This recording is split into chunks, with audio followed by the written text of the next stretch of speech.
mabuting balita ng Panginoon ayon kay San Lucas. Papuri sa iyo, Panginoon.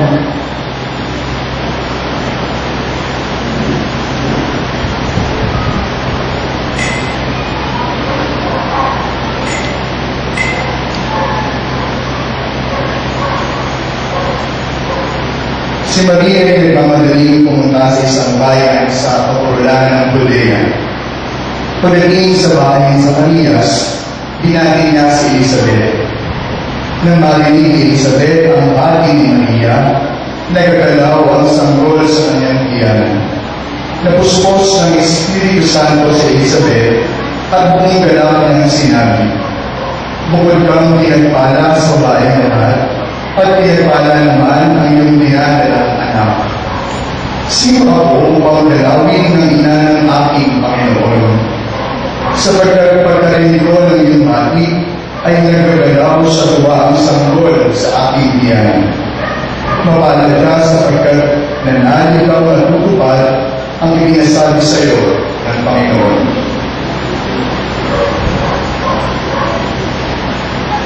Mga kapatid, ang mabuting balita ng ating Panginoon. Pinupuri ka namin, Panginoong Jesucristo. Magsimulan na lahat. Magandang gabi po sa inyong lahat. Ang ganda na po ng simbahan ninyo. Parang kaya lamang nakuhuli na rito ang dami ng nalagdan. Isang magandang pamasko para sa ating lahat ang pagkakaroon ng isang magandang bahay kalaminan. Tayo ay nasa ika-anim na gabi ng ating paghahanap. Sa unang bahagi ng ating kanina, kapag tayo ay bata, tayo ay mga bata pa lamang, kapag mayroong mahalagang okasyon sa ating buhay na ating ihihintay, ano yung ginagawa natin? Binibilang natin sa ating mga daliri kung ilang tulog na lang. Kapag malapit na yung birthday natin, nasabihin natin, ilang tulog na lang, birthday ko na. Ilang tulog na lang, Pasko na. So para mga kapatid na yung gabi, hindi tulog ang ating bibilangin. Pagkos, inaasahan na sa araw ng kapanganakan ng ating Panginoon, sa pagdating niya hindi lamang sa sabsaban, pagkos sa bawat puso ng bawat sa atin, inaasahan na tayo ay gising. Kaya ang dapat natin sabihin, ilang gising na lang, Pasko na. At ngayong gabi ito, muli natin makikilala ang karakter ng ating mga lalilin at ni Elizabeth. Mga tauhan na kung saan nagkaroon ng pagbabago ang kanilang pamumuhay sa unang kwento ng kapasuhan. Nakakatuwang pagmasdan ang larawan ng dalawang babaeng buntis sa ating Ebanghelyo. Para sa dalawang babaeng ito na nagdadalang tao, isang malaking biyaya ang pagkakaroon ng anak. Una, isang biyaya para kay Elizabeth, sapagkat sa kabila ng kanyang pagiging matanda, sa kabila ng kanyang pagiging baog, siya pa rin ay nagkaroon ng anak. Siya pa rin ay nabigyan ng pagkakataong magdalang tao. At para sa ating mahalin, isang malaking biyaya ang kanyang dinadala sa kanyang sinapupunan, sapagkat isang malaking biyaya na maging bahagi sa bawat plano at pangarap ng Diyos. Kung kaya napakagandang tignan na ang bawat isa sa kanilang dalawa ay masayang nagbabahaginan ng kanilang pagpapala. Isang magandang tagpo na ating dapat pagbigayan sa ating Ebanghelyo ngayong gabi nito. Mga kapatid, malimit na sinasabi natin sa ating mga sarili kapag darating ang panahon ng Kapaskuhan ay ito. Ang panahon ng Pasko ay panahon ng pagbibigayan. Malimit sinasabi natin na this is a season of giving. Kung kaya na maraming nabibigay ng regalo. Maraming nagkakaroon ng exchange gifts. Bakit? Sapagkat ang una nating pagkakaalam sa Kapaskuhan ay panahon ng pagbibigayan. Subalit, isang bagay ang kinakailangan natin matutunan ngayong gabi ito na siyang pinapaalala sa atin ng tagpo at pinapakinggan sa Ebanghelyo. Bago pa man ang Pasko ay maging panahon ng pagbibigayan, ang unang Pasko ay panahon din ng pagtanggap. It is also a season wherein we have received a wonderful gift. Kung kaya nga, mas maunawaan natin ang tunay na kahulugan ng Kapaskuhan hindi lamang sa pagbibigay, pagkus kapag naunawaan natin na ang tunay na kahulugan ng unang Pasko ay pagtanggap. Hindi lamang tayo magbibigay, pagkus sa unang Kapaskuhan, ipinapaalala sa atin na tayo ay unang tumanggap. At ano ang pinagkakali? Ang dakilang biyaya ng tagapagligtas. Isinilang sa atin ang ating Mesiyas. At iyon ang unang biyaya at iyon ang unang regalo na ating natanggap sa Kapaskuhan. At ngayon sa ating Ebanghelyo, malinaw ang tagpong ito, malinaw na pinakita ang tagpong ito na katotohanan ang Pasko ay hindi lamang patungkol sa pagbibigay. Ang Pasko ay nangangahulugan din ng pagtanggap. Kung kaya nasa ating Ebanghelyo, matapos na matanggap ng ating mga nagdirin ang dakilang biyaya ng kanyang buhay, ano ang kanyang ginawa? Ibinahagi niya ito. Hindi alintana ang hirap at pagod ng paglalakbay sa kabila ng kanyang kalagayan, maibahagi lamang ang biyaya ng kanyang natanggap. Ngayon mga kapatid, tatlong pag-iinday at sa ating pagtutulan ng pansin, upang lubos natin maunawaan na ang panahon ng Kapaskuhan ay hindi lamang pagbibigay. Ang panahon ng Kapaskuhan ay hindi lamang pagbahagi. Pagkus ang panahon ng Kapaskuhan ay pagtanggap. Una, ipinapaalala sa atin ang katotohanan ng pagbabahagi. At ito ang siyang narinap sa ating Ebanghelyo. Ibinahagi ng ating mahal na Birhen ang biyaya na kanyang natanggap. Hindi naging hadlang ang haba ng paglalakbay. Hindi naging hadlang ang kanyang kalagayan siya man di ay nagdadalang tao upang kanyang maibahagi sa ating hindi lamang kay Elizabeth, pagkus sa bawat sa ating ang biyaya ng Mesiyas. Alam po ninyo, ang isa sa mga magandang imahe ng mahal na Birhen na aking paborito ay yung na kung saan kanyang imahe na iaabot niya sa Jesus. Ito yung imahe ng mahal na Birhen na siya ay nakatugo at hawak-hawak ang batang si Jesus na amang iaabot sa ibang tao. At ito mga kapatid na siyang unang paalala sa atin ngayong napakayo na sa ika-anim na gabi ng ating paghahanda. Ipinapaalala sa atin na ang bawat biyaya natin tinatanggap ay hindi natin dapat sinasarili. Ang bawat pagpapala na ating nakapamasa ay hindi dapat natin inaangkin. Pagkus, ang bawat pagpapala at biyaya na ating natatanggap, inaasahan tayong ito ay ating ibinabahagi. Bakit? Sapagkat ang tao nagbabahagi ng kanyang pagpapala ay doble ang kasiyahan. Ang taong nagbabahagi ng bawat biyaya na kanyang natanggap ay mas lalong sumasaya. At ito ang siyang unang paalala sa atin. Ang pagbabahagi ng bawat biyaya na natanggap natin. Pangalawa, matapos natin ibahagi ang bawat pagpapala na ating natanggap mula sa Diyos, inaasahan na tayo maging ay magkakaloob ng ating mga sarili. Lagi natin tatandaan mga kapatid. Ang tunay na pagbibigay ay hindi nasusukat kung gano'ng kadami ang ibinibigay. Ang tunay na pagbibigay ay hindi lamang nasusulat sa dami at bilis o dami ng pagkakataon na tayo ay nagkakaloob ng ating kayamanan. Lagi natin pakatandaan, ang tunay na sukatan ng pagbibigay ay yung pagbibigay na wala tayong itinitira. The real measure of generosity is what we can keep to ourselves. Kung ano ay itinitira sa sarili. Bakit? Sapagkat masarap magbigay kapag maraming tayo pagkakaloob.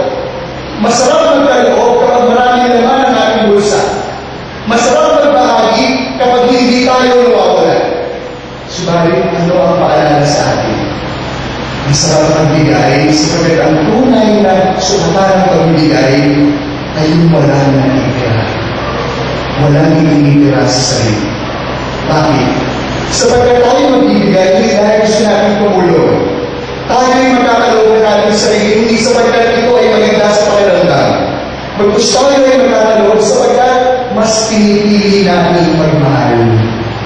Kahit mahirap ang sitwasyon, kahit wala tayo, pipiliin natin magkaloob dahil mas pinili natin magmahal. Alam ko yung naalala ko ang kwento na aking nasaksihan sa pagitan ng dalawang magsing-ilog na nag-iibigan. Nung ako ay na-assign bilang chaplain sa Makati Medical Center, isang araw na balitaan namin na meron kaming pasyenteng babae na nagpapalang magpakasal sa kanyang kasintahan. Nagulat kami sapagkat ang pasyente ito ay terminally stage 4 cancer. Bilang na lamang ang panahon, ang araw na kanyang buhay. Kung kaya mas lalo kaming na-intriga sa sitwasyon ng aming pasyente na malaman namin na ang mas nagpumilit na magpakasal ay yung kanyang kasintahan ng lalaki. Ang sabi namin, kasamahan ko ng mga doktor o ay ng mga seminarista, ang sabi namin, hindi alam ng lalaki nito ang pinapasok niyang sitwasyon. Hindi alam ng lalaki nito ang pinipili niyang bato na ipupupok sa kanyang ulo sa oras na sila ay makasal ng kanyang kasintahan. At dumating ang araw ng kasal. Kami mga seminarista, ang mga doktor, ang mga nurse, ay imbitado doon sa loob ng kanyang hospital room. At sa loob ng pagdiriwang ng kasalan, walang tigil ang pag-iyak ng lalaki. Isip-isip ko, siguro na-realize na ng lalaki ito ang bigat ng responsibilidad. Siguro kaya iyak ang lalaki ito sapagkat gusto niya mag-back out sa kanyang desisyong napili. Subalit nagbago ang aking pananaw, nagbago ang lahat, nang magkaroon ng mabigyan ng pagkakataon ng room na magpasalamat. Ano ang sabi niya? Iyak ko ng iyak sapagkat hindi ko mapigilan ang aking sarili na makita na maligaya ang aking minamahal. Hindi ko mapigilan ang umiyak sapagkat hindi ko inaasahan na sa aking simpleng pamamaraan pwede siyang makaligaya. Cheesy. Kung ating yan mga kapatid, yan naman talaga ang ating pamumuhay. Maaaring oo, maraming pagkakataon sa ating buhay na tayo ay nahihirapan. Maraming pagkakataon sa ating buhay na tayo ay nagpapatuloy sa ating buhay kahit maghirap ang lahat. Subalit, nagpapatuloy tayo sa ating pamumuhay, hindi dahil ito ang maganda, hindi dahil ito ay inaasahan sa atin, pagkus tayo ay nagpapatuloy na magbigay ng ating sarili sapagkat mas pinipili natin magmahal. At ito ang siyang paanyaya sa atin ng mahal na Birhen. Magkakalaw tayo ng ating sarili, hindi dahil ito ang inaasahan. Magkakalaw tayo ng ating kayamanan, hindi dahil ito ay maganda. Pagkus tayo ay magkakalaw ng ating sarili sapagkat pinipili natin magmahal. At ang panguling paanyaya para sa atin ay ang salitang pagpapala. Pagpapala sapagkat bating ni Maria ang bigat ng responsibilidad na kanyang papasukin nung tinanggap niya ang paanyaya ng anghel. Bating ng ating mahal na Birhen ang hirap na kanyang nakarating bilang maging ina ng tagapagligtas. Kung kaya nga ano ang naging bati sa kanya ni Elizabeth, ikaw ay lubos na pinagpala.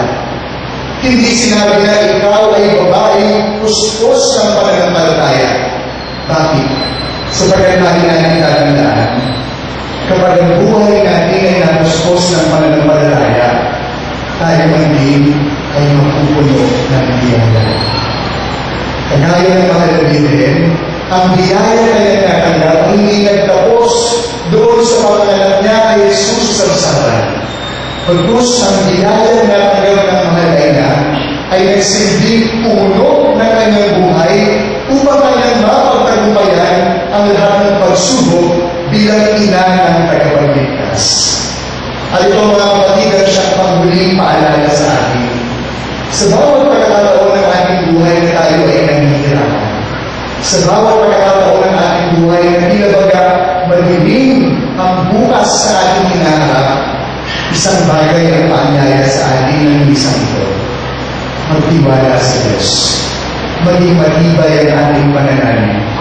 Nang sa gayon, kagaya ng mahal na Birhen, sa tulong ng ating pananampalataya, tayo maging ay mapupuspos ng biyaya. Mga kapatid, sa pagpapatuloy ng ating pagdiriwang, ito po yung biyaya ng ating hinihingi. Una, tanungin natin ang ating mga sarili. Kumusta ang ating buhay pagpapala? Kumusta bawat pagkakataon na tayo ay nakatanggap ng pagpapala sa Diyos at inaanyayahan tayo ibahagi ito sa ating kapwa? Pangalawa, suriin natin ang ating mga sarili. Paano binago ng bawat pagdiriwang ng Pasko ang ating sariling pamumuhay? Paano binago ng ating bawat pagdiriwang ng Pasko ang pamumuhay ng ating kapwa sa pamamagitan ng ating pagiging ligaya? Ang kapatid, sa pagpapatuloy ng ating pagdiriwang, nawa kagaya ng mga nabibigay, matutunan natin ibahagi din ang ating pagpapala. Nawa kagaya ng mga nabibigay, matuto tayong magkaloob ng ating mga sarili dahil mas pipiliin natin magmahal. Nang sa gayon, masaya man, matagumpay man ang ating buhay, o ito man ay pinakamalungkot na bahagi ng ating buhay, sa tulong ng pananampalataya, ang ating pamumuhay ay magsisilbi isang malaking pagpapala. Ito nawa ang siyang mahalangin ating huling sa pagpapatuloy ng ating pagdiriwang.